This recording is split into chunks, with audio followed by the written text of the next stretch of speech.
Vocal variety. Now, this is where your personality comes in, really. Don't be afraid to put some personality into your content. It's about the audience, but without engaging the audience with your own personality, you're not going to draw them into your talk or your presentation. So use your voice. It's your greatest tool. Use all of the elements of your voice to create an engaging presentation. So think about your pitch. Are you pitched at one level? Are you talking very high and you don't move from that? Or are you talking very low? Just make sure that there's sort of some variation in the pitch of your voice. Don't stay all at one level because it gets very monotonous, and that's when people fall asleep.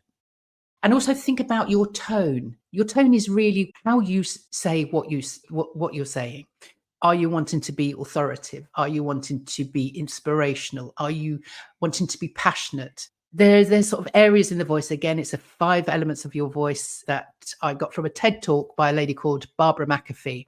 And she explains it really, really well, where in your body this voice comes from, so that when you're speaking, you can go through your presentation and make sure that there's lots of vocal variety in there. There's lots of places where your voice might come down quite low, so you're almost whispering to the audience so that you're drawing them in so that they want to sit forward. That might be something that's really passionate, that sort of comes from the fire in your belly.